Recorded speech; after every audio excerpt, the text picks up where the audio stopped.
은행텔러 문제풀이 시작하도록 하겠습니다. 은행텔러 상권을 제가 담당할 거고요. 상권에는 네 가지 편으로 구성이 되어 있잖아요. 그 중에서 이제 첫 번째는 금융경제 일반인데, 이거는 이제 한 차씩, 그 외에는 두 차씩 해서 총 7차시로 상권 문제풀이를 하도록 하겠습니다.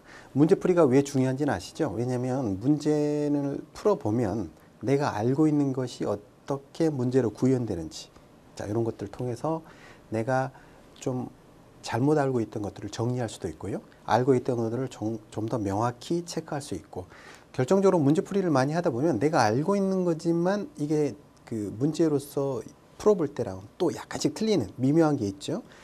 그리고 이제 한 가지 더 체크해 하셔야 될 게, 은행텔러 문제가 이게 지문이 5개라는 거, 오지선다형이다 보니까 생각보다 조금 어려울 수도 있습니다. 자, 그런 부분들을 좀 더 익숙해지셔야 돼요. 첫 번째 문제 한번 보도록 하겠습니다. 자, 화폐의 액면 가치는 노동력이나 물품과 달리 소멸되고 변질되지 않으므로, 그렇죠, 장래에 지급해야 하는, 키워드가 나왔네요. 미래에 지급한다는 거죠. 그렇죠. 여기에 대한 어떤 기능인가요? 어떤 기본적인 문제가 되겠습니다. 그러시면 이 장래에 지급한다는 말 자체가 지문에서 보실 때 일단 이연 지급이다, deferred, 나중에 준다는 거죠. 우리가 물건으로 주기로 계약을 했다고 생각해 보세요. 대표적으로 쌀이라고 생각해 보면, 쌀이라는 걸 나중에 1년 후에 내가 쌀 한 가마니를 빌리고 1년 후에 쌀을 다시 돌려줄게 라고 했을 때 그 쌀이 어떤 쌀인지, 그렇죠? 1년 안에 수확한 쌀인지, 3년 만에 수확해서 3년이 지난 쌀인지, 이 품질이 틀리잖아요. 벼 품종도 틀릴 거 아니에요. 뭐 통일벼가 있을 거고 뭐 다른 품종이 복잡해지죠. 근데 통화로 주게 되면 장래 지급하더라도 양자 간에 문제 생길 게 없는 거죠. 100만 원 하면 딱 정해져 있는 거니까 일단 정답은 이연 지급이 되는 거고요. 나머지는 한번 문제 해설을 보시면서 마무리 한번 해볼게요. 자, 문제 해설을 보시면 교환의 매개수단이다. 이게 가장 기본적인 거죠. 물건을 주고 돈을 받고 물건을 주고, 이런 것들 가장 기본적인 통화의, 그렇죠, 교환의 매개수단이 되는 거고요. 같이 저장해도 편하죠. 쌀로 저장한다고 생각해 보세요. 로스가 생기잖아요. 일정 기간 지나면 뭐 쥐가 먹어버리기도 하고. 근데 화폐로 해놓으면 그 자체가 불어나지는 않을 수는 있어도 화폐로 해놨을 때는 문제가 없는 거죠. 돈이 낡았다고 해서 가치가 떨어지는 건 아니니까. 그렇죠. 자, 그 다음에 교환의 매개수단, 가장 기본적인 거였고요. 그 다음에 가치 척도를 잴 때도 편하죠. 가령 사과가 1,000원이다. 그러면 사과 한 개가, 이 품종 사과는 1,100원. 그렇죠. 조금 이렇게 문제가 있는 사과는 뭐 900원, 이렇게 크기에 따라 뭐 1,200원, 이런 식으로 가치 척도할 때도 편할 거고요. 이연 지급, 방금에 설명드렸죠. 장래 지급할 때도 굉장히 편리하다. 자, 두 번째 문제 한번 풀어보겠습니다. 통화 지표에 관한 거죠. 통화 지표에 관한 것도 가장 기본적으로 나올 수 있는 문제예요.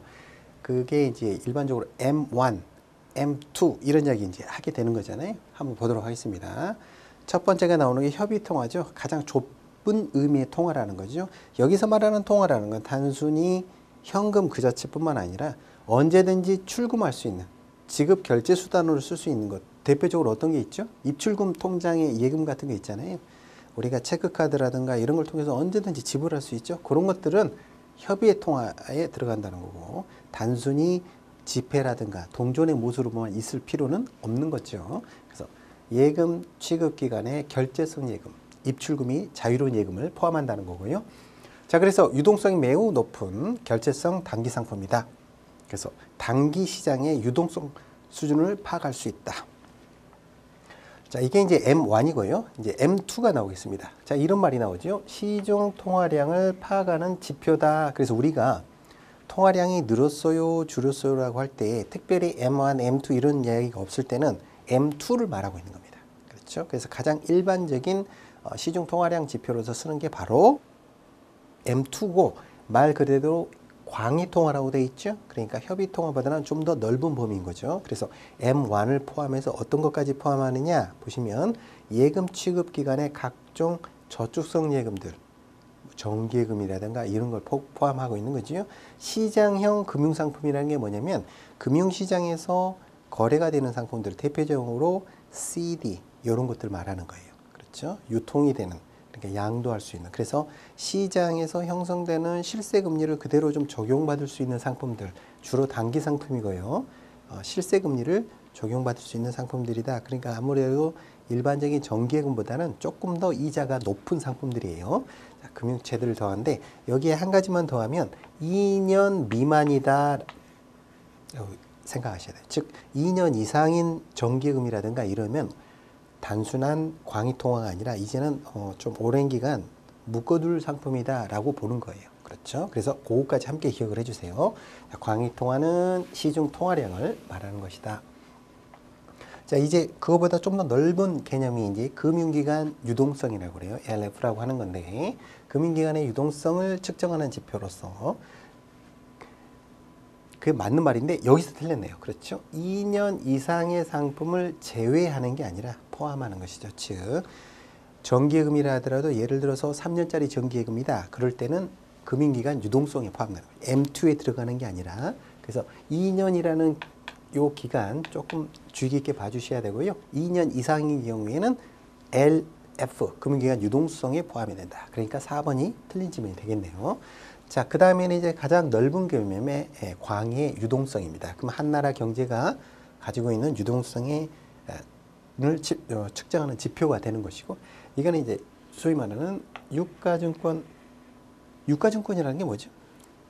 가치가 있을 유니까요. 가치가 있는 증권이다. 근데 이때 증권의 권은 권리에 관한 거죠. 근데 돈에 관한 권리예요. 쉽게 말하면. 그래서 돈에 관한 권리를 증서로 만든 것이다. 그렇죠? 그래서 유가증권이라는 것은 기본적인 법적 성질이 양도할 수 있게 만들어진 거죠. 대표적인 게 바로 채권인 거죠. 회사채 같은 경우는 일반적으로 좀 장기로 발행이 되고, 그렇죠? 요런 채권, 즉 유가증권까지 포함한 게 광의 유동성이다. 이 채권을 회사가 발행하면 회사채가 되겠죠? 국가가 발행하면 국채가 되는 거죠. 이런 것들을 포함하는 게 가장 넓은 범위의 광의 유동성이 되겠다. 그래서 우리가 이제 문제는 4번이 틀렸죠. 4번 정답이 되겠습니다. 풀이를 한번 볼까요? 풀이는 특별한 내용이 없죠? 네, 좋습니다. 다음 문제 보시겠습니다. 고정금리와 변동금리에 관한 문제가 나왔는데요. 다음 안에 들어갈래요. 한번 찾아볼게요. 고정금리와 변동금리에 관한 이야기가 나왔습니다. 자, 이 문제를 좀 쉽게 풀려면 대출 받는 사람 입장에서 생각해 보시면 좀 쉽게 풀 수 있을 거예요. 자, 고정금리라는 건 뭐예요? 대출을 고정금리로 받게 되면 시장에서 이자율이 오르더라도 미리 정해진 이자만 내면 되겠죠? 그 위험을 시장에서 금리가 변동 위험을 누가 떠안는 거죠? 돈을 빌려주는 사람, 즉 작은 고금융자가 떠안는 거죠. 자, 이번에는 변동금리예요. 가령 코픽스 금리에 연동하도록 되어 있다. 그러면 시장에서 금리가 오르면, 코픽스 금리가 오르면 어떻게 되죠? 저도 대출 이자를 더 내야 되는 거죠. 그래서 시장 변동 위험을 누가? 대출을 받은 사람이, 즉 자금을 차입한 사람이 부담을 하게 되는 거고요. 자, 이번에는 이제 피셔 방정식 문제가 나왔어요. 피셔 방정식은 기본적으로 그 식의 구성을 알고 있으셔야죠. 자, 명목금리는 실질금리 플러스 물가상승률, 사전적이라면 예상 물가상승률이죠. 여기서는 인플레이션율이라는 말이 나오는데 같은 말이에요. 자, 이걸로 구성이 되는 거죠. 이게 굉장히 중요한 식이기도 하고요. 간단히 문제로도 예를 들어서 명목금리를 3% 준대요. 은행에 갔더니 1년짜리 정기예금을 3% 준다고 합니다. 근데 물가상승률이 예를 들어서 2%가 올랐어요. 그러면 진짜 내가 받은 금리는 몇 프로다? 그렇죠. 1%다. 이렇게 문제가 나올 수도 있고요. 자, 그러면 여기서 이제 제시하고 있는 문제를 한번 볼까요? 실질금리라고 하는 것은 물가상승률이 어떻습니까? 떨어져야 실질금리가 높아지는 거죠. 명목금리가 3%다. 그러면 물가상승률이 떨어지게 되면 실질금리가 더 받게 되는 거죠. 그렇죠. 감소고요. 명목금리라는 것은 어떻습니까? 명목금리는 물가상승률이 오를수록 증가한다는 거죠. 사실은 이게 이제 식은 간단한데 이 식을 도출하는 것도 어려웠겠지만 이 식 안에서 의미가 굉장히 사실은 큰 거예요. 그렇죠. 문제는 이제 간단하게 풀 수는 있는데 물가상승률이 오를수록 고객들은 어떻습니까? 실질적인 구매력이 떨어지는 거죠. 물가가 오르면 똑같은 돈을 갖고 있으면 실질적인 구매력이 떨어지는 거잖아요. 그렇게 되면 어떻게 된다? 금리를 더 요구하게 되는 거죠. 그렇죠? 그래서 물가가 오르게 되면 금리가 오른다는 거예요. 이게 굉장히 큰 의미가 있고요. 실질 금리라는 것은 좀 어려운 말로 하면 자본의 한계 대체율이다 이렇게 표현을 하거든요. 그러면 잠재 성장률, 그 한 나라의 잠재 성장률하고도 또 연결이 됩니다. 그래서 보시면 선진국들은 금리가 낮잖아요. 일반적으로. 그게 잠재 성장률이 낮아서 그런 거예요. 그 말을 또 다른 각도에서 보면요. 금리가 높다는 것은 쉽게 말하면 돈 번 일이 많다는 거예요. 자본을 투여해서 돈을 좀 많이 벌 수 있는 기회가 있다라는 것은 뭐냐? 결국은 금리가 높다라는 것이에요. 사실은 깊은 의미가 있는 거고요. 문제는 정답은 3번이 되겠습니다. 그 안의 의미는 굉장히 크죠. 일단은 시험에 합격하시고 추가적으로 좀 더 공부하시면 될 것 같아요.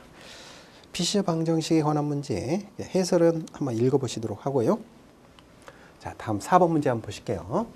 단기 금융시장에 해당하지 않는 것은, 자, 우리가 이제 금융시장을 단기와 장기로 구분을 한다 그러면 일반적으로는 그 기간을 보통 한 1년으로 보거든요. 그렇죠? 그 기간, 그 중에서도 지금은 단기를 묻고 있는 거죠.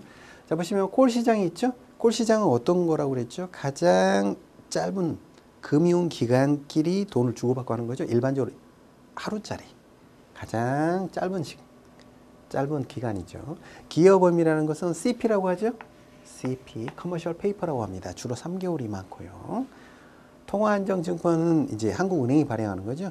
시중의 통화량을 줄였다 늘렸다 할 때 발행하고 주로 단기로 많이 발행을 하고요.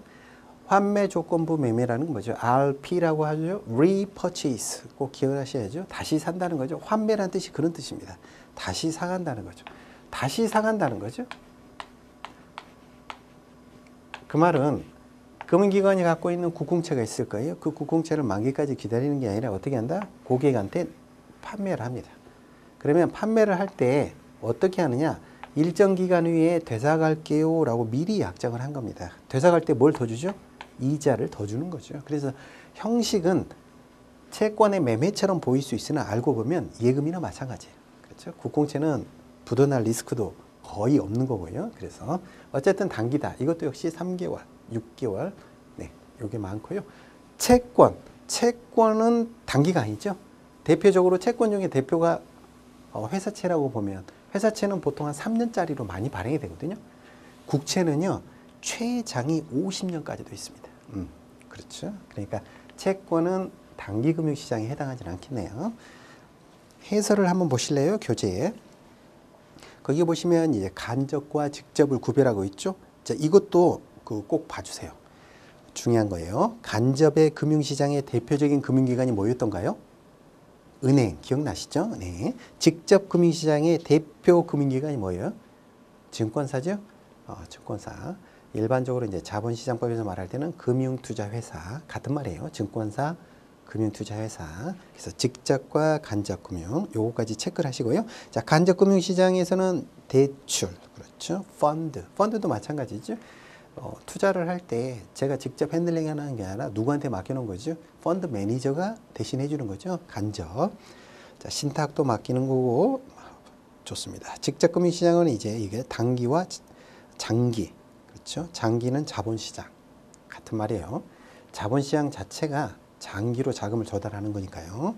대표적인 게 주식과 채권이 있는 거죠. 자, 이렇게 살펴보시면 되고 외환시장과 파생 금융시장은 또 별도의 시장이죠. 파생 기억나세요? 파생할 때 제일 먼저 기억해야 될 게 뭐였죠? 미래. 계약은 지금 하지만 계약의 완성은 언제 한다? 미래에 한다. 그 정도 체크하시면 되겠어요. 파생은 또 나중에 더 자세히 공부하실 기회가 있으실 거예요. 자, 다음 문제 보시겠습니다. 5번 문제 보실게요. 금융시장에 대한 설명으로 틀린 것은 무엇이냐? 유통시장이라는 것은 이제 활발하게 거래되는 시장인 거죠. 이미 발행된 것들이 주식이나 채권들이 활발하게 거래되는 게 유통시장이다. 맞는 말이죠. 자, 그 다음에 채권이나 외환 등은 주로 장외에서 거래된다. 이때 장이라는 것은 거래소를 말하는 거예요. 장외라는 것은 거래소 밖에서 우리가 채권을 구매하러 가면 어디로 가죠? 증권사를 주로 가잖아요. 그러면 창구에서 구매를 하게 되죠. 이게 다 장외 거래인 거예요. 장내라고 하는 것은 거래소에서 거래하는 겁니다. 근데 채권이나 외환은 주로 장외가 대부분인데 채권은 왜 장외가 많냐면 국채다. 예를 들어서 국채라는 것은 국가가 발행했으니까 뭐 만기에 못 받을 위험은 거의 없잖아요. 그러면 신용도가 좋기 때문에 다 똑같은 상품이냐? 아니라는 거예요. 국채라고 하더라도 만기에 따라 사실은 다 틀린 상품인 거지. 1년짜리가 있고 2년짜리가 있고 10년 이상도 있고 만기에 따라 다 틀린 거야. 그러니까 종류가 사실은 채권이라는 게 어마어마하게 많아질 수 있는 거죠. 그렇죠? 그걸 다 장내에서 거래가 안 되는 거죠. 그래서 채권이나 외환은 주로 장외에서 거래가 된다. 네.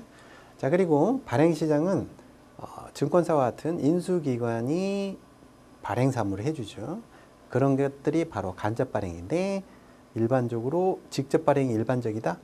발행은 주로 간접 발행이 대부분이에요.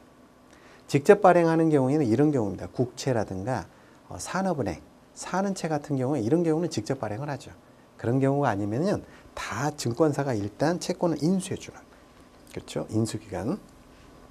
그래서 이거는 틀리게 설명하고 있네요. 다 간접 발행이 일반적이다. 자, 4번에 보시면 자금 잉여 부분에서 부족 부분으로 중개하는 기능. 이게 중개 기능이죠. 네, 요거를 이제 거시적 기능이라고 그래요. 거시적 기능. 자금에 여유가 있는 사람은 운용을 해야 되겠죠. 자금이 필요한 사람은 가져다 써야 되겠죠. 이거를 연결해 주는 거. 이게 이제 거시적 기능인 거죠. 그렇죠. 자, 5번에 보시면 주식이라는 것은 장기 자금 조달 수단이면서 채권과는 달리 상한 의무가 없다. 딱 맞는 말이죠. 그래서 자기 자본이다 이런 표현이 나왔잖아요. 우리가 어떤 회사가요 비즈니스를 할 때 재무상태표를 보시면 자금을 조달해야 되잖아요.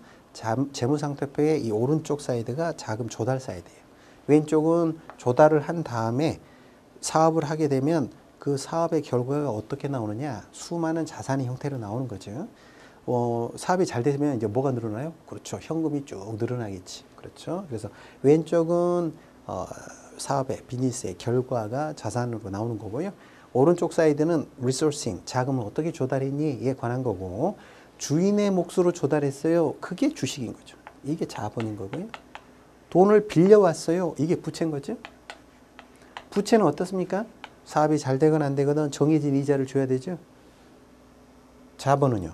사업이 잘 되면 배당을 많이 주고 사업이 안 되면 배당을 안 줄 수도 있잖아요. 그렇죠. 이건 주인의 몫으로 들어온 자기 자본이기 때문에 성격이 틀린 거죠. 예, 맞게 표현하고 있네요.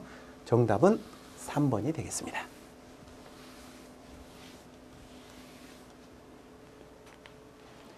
다음 6번 문제 한번 보실까요?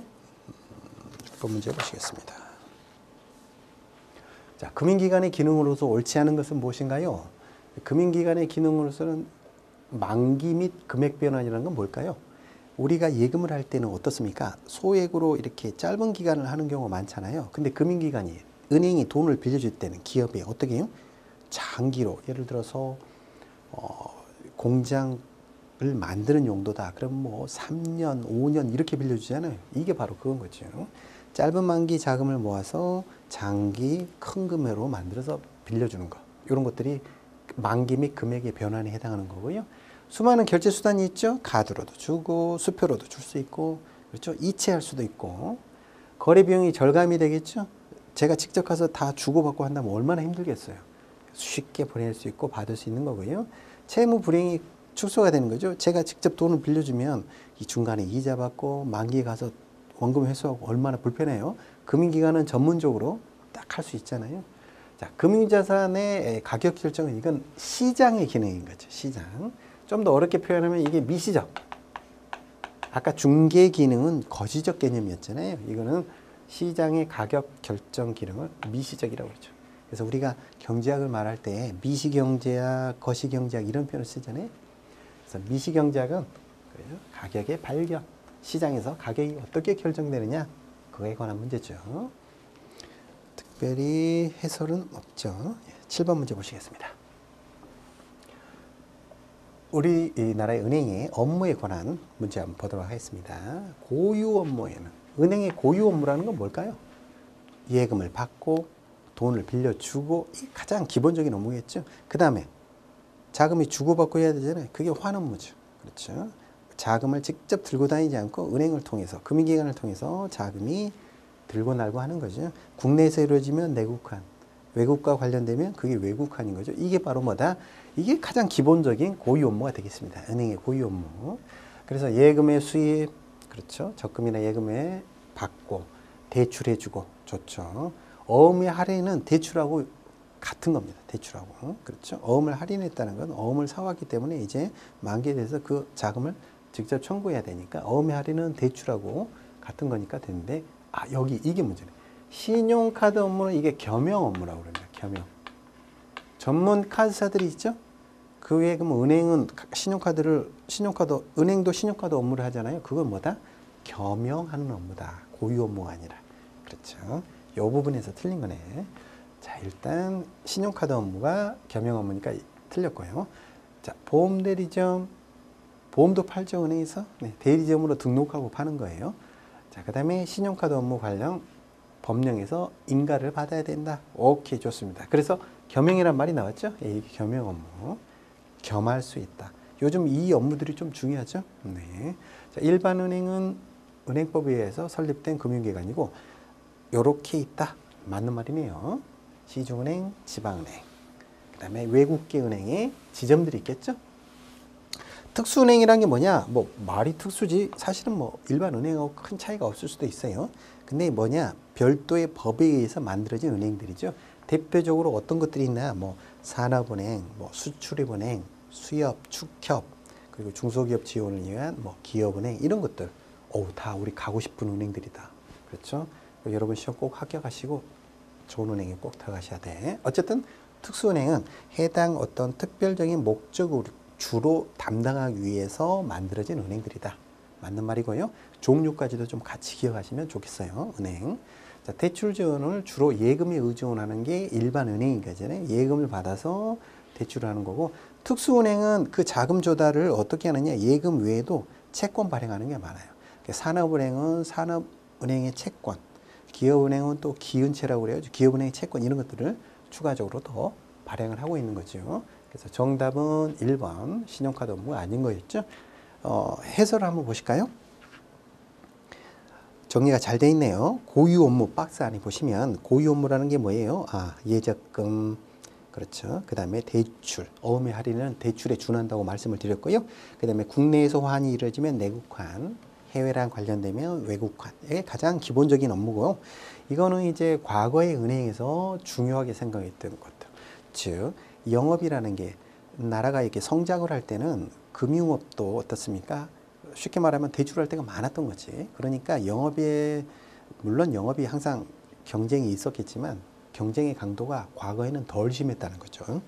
그래서 과거에는 고유 업무만 잘했으면 되는데 요즘 이제 경쟁이 더 심화되다 보니까 자, 그 밑에 있는 겸용 업무, 그렇죠. 부수 업무와 겸용 업무 이런 데서 사실은 더 중요도가 높아지고 있고, 여러분이 이제 만약 그 은행에 이제 지원을 하신다거나 입행을 위해서 준비를 하고 생각하신다면 단순히 고유 업무에만 어떤 포커싱을 두시는 게 아니라 이 겸용 업무, 요게 중요하니까. 자, 그리고 부수 업무라는 건 부수적으로도 할 수 있는 거예요. 그래서 어음의 인수가 있죠. 문제가 좀 어렵게 나오면 어음의 할인과 인수를 구별할 수 있다. 어음의 인수라는 건 뭐냐면 뱅커스 어세턴스라고 그래가지고 무역업무에서 인수하기로 약속을 하는 거니까 일종의 보증과 가까운 개념. 그래서 부수 업무예요. 어음의 할인이라는 것은 어음을 사가는 거거든요. 대출이나 마찬가지 개념. 그래서 부수 업무는 어음의 인수예요. 자, 이런 게 있고 겸용 업무, 보험, 신용카드 한 가지만 거기다 적어 놓으세요.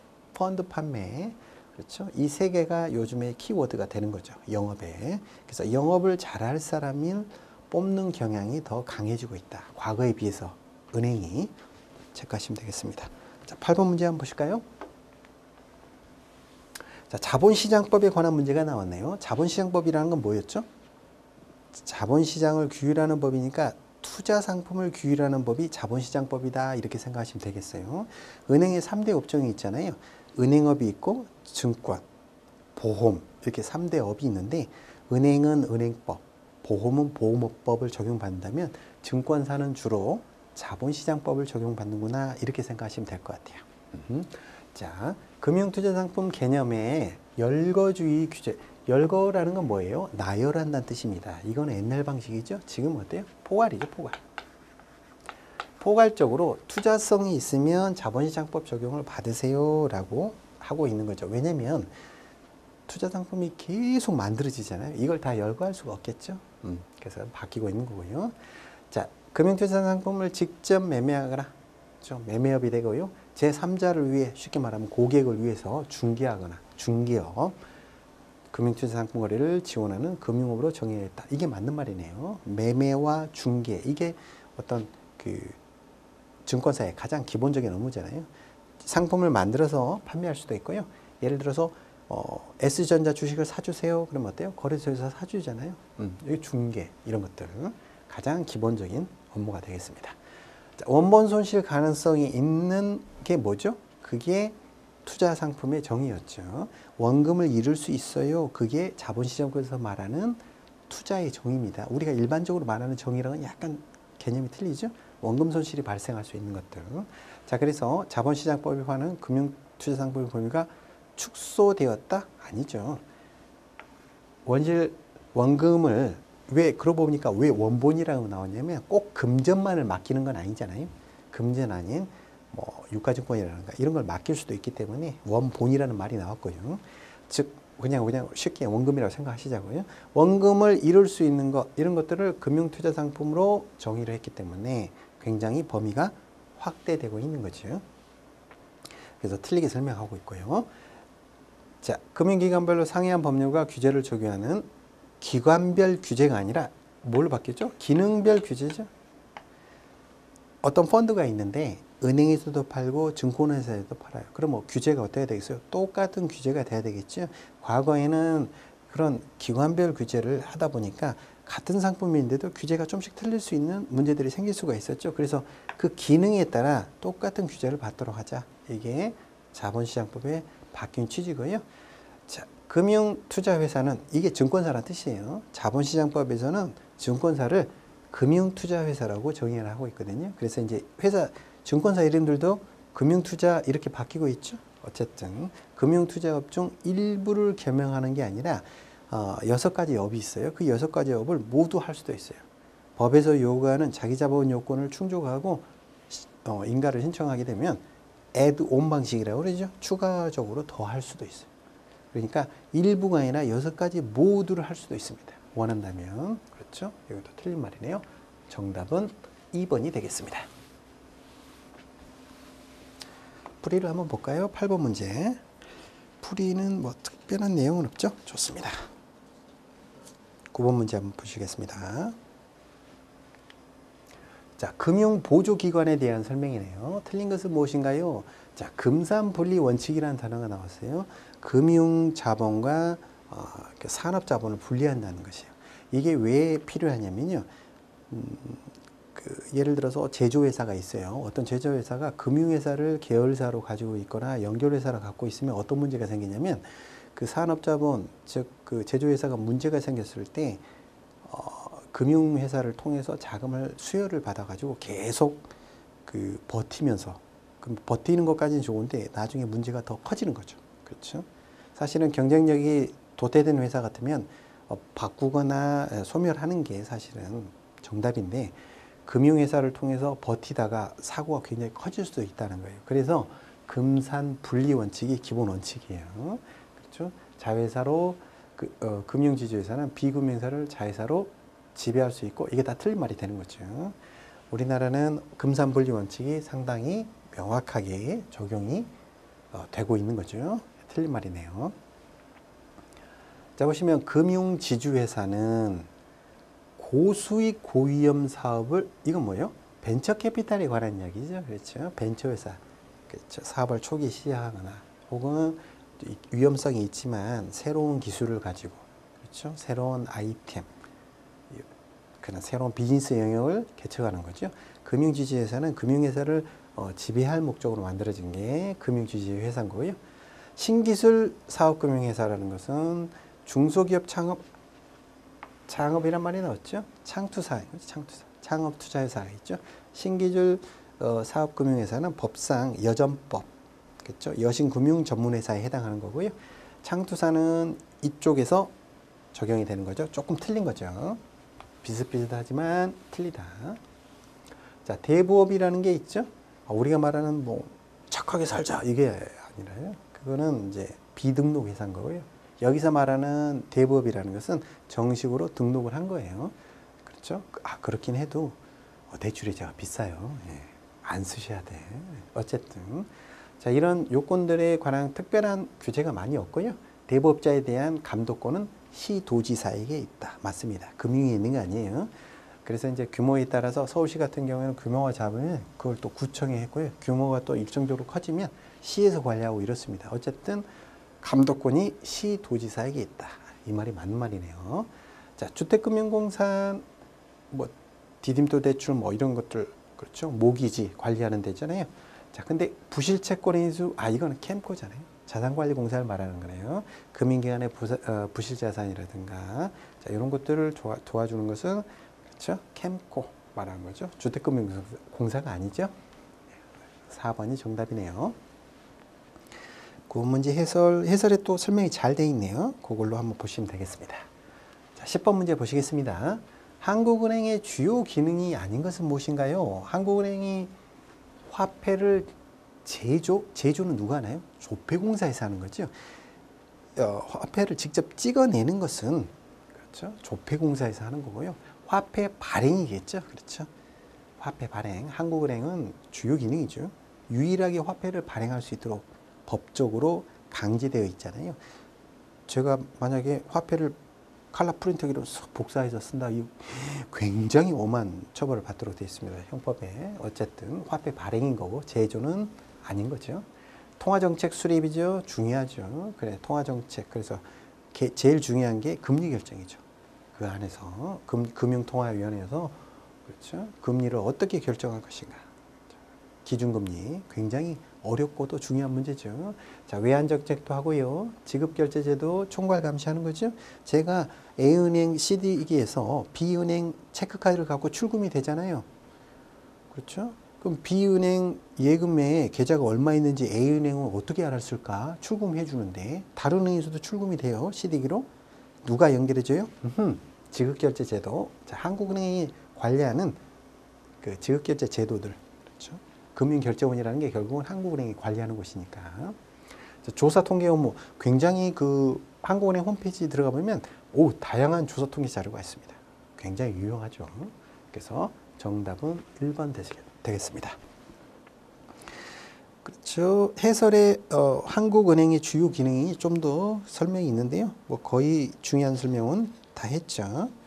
거기에 한 가지만 더 체크하자면 통화정책 및 수립 및 집행 부분에 있어서 금융기관에 대한 직접 규제, 요즘은 다 직접 규제가 거의 다 없으니까요. 그렇죠?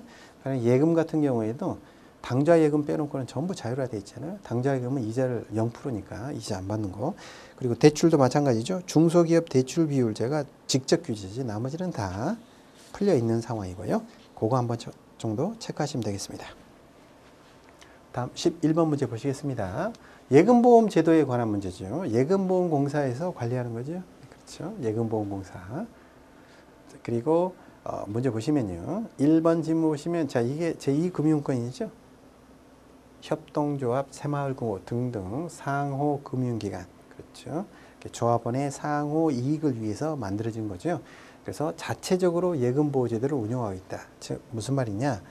예금보험공사에서 운영하는 예금보험제도를 적용하지는 않지만 자체적으로 별도의 기금이 있기 때문에 그 기금의 그 기금으로 그 안전성을 담보하고 있는 것이다.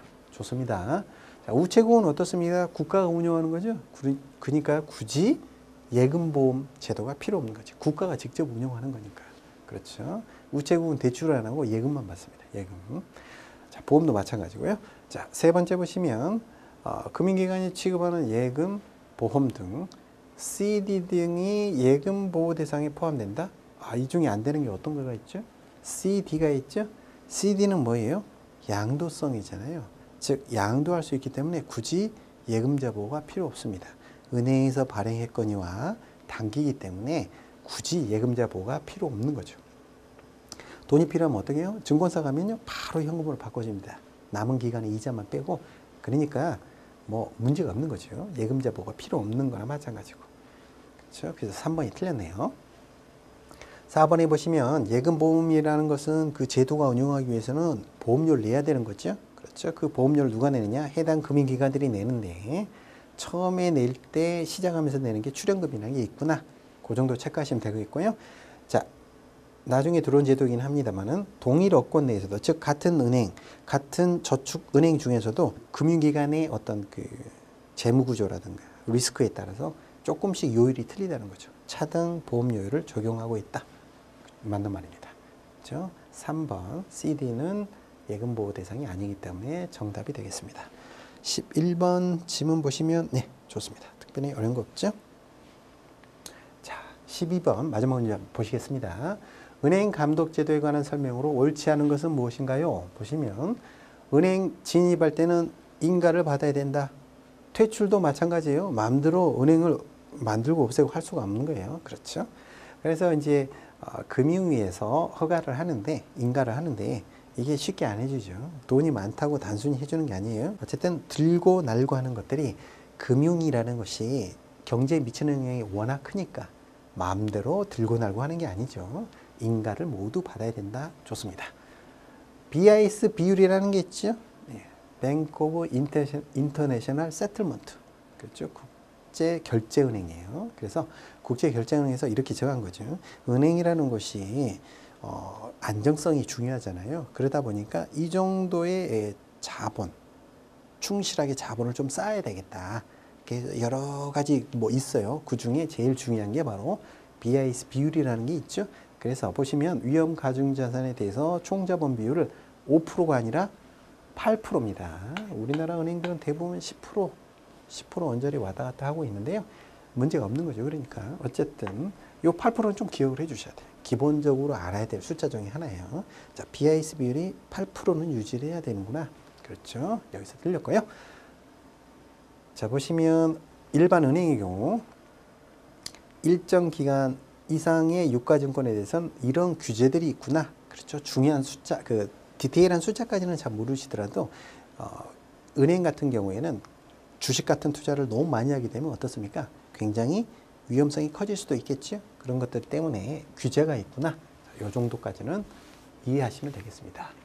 자, 적기 시정 조치라는 게 있죠. 금융기관에 문제가 생기기 전에 미리미리 조치를 하도록 하는 조치 중에 하나인데요. 자, 이런 조치 안에는 3가지 단계가 있습니다. 경영개선의 권고, 요구, 명령 이런 것들이 있습니다.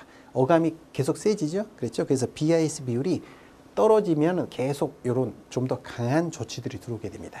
BIS 비율에서 꼭 지켜야 되는 그런 부분들이 있는 거고요. 자, 5번에 보시면 LTV라는 단어가 나왔네요. value에 대한 론이라는 거죠. 즉 예를 들어서 아파트가 100원짜리가 있으면요. 60%다. LTV가 60%다. 그러면 얼마까지? 60원까지만 대출해 주라는 거죠. 60%만 대출해 줘. LTV가 70%다. 확장이 됐다. 그럼 대출을 더 많이 해줄 수 있는 거죠. 그렇죠? 어떤 물건의 가치, 그렇죠? 담보의 가치 대비 어떻게 된다? 몇 프로를 대출할 수 있니? 이게 loan to value고요. 거기에 더해서 DTI라는 건 debt to income인 거죠. debt to income. 그래서 담보가 있다고 무조건 대출해 주는 게 아니라 갚을 캐시플로우가 있어야 된다는 거지. 그렇죠? 그래서 소득 대비 원리금 갚아 나가는 거를 버틸 수 있니? 라는 게 DTI 비율이에요. 그렇죠? 그래서 LTV보다 한 단계 더 나가서 DTI 규제까지 하게 되면 그렇죠? 단순히 담보 있다고 무조건 해주는 게 아니라 갚을 여력이 있는 소득이 있니? 요 정도까지 더 체크한다는 거죠. 요즘은 좀 더 강화되고 있는 거죠. 그렇죠? 그래서 이 부분은 대출에서 더 자세히 배우실 거예요. 자, 그래서 12번은 2번이 정답이 되겠습니다. 자, 다음 시간에는 이제 법률 파트 계속 이어가도록 하겠습니다. 수고 많으셨습니다.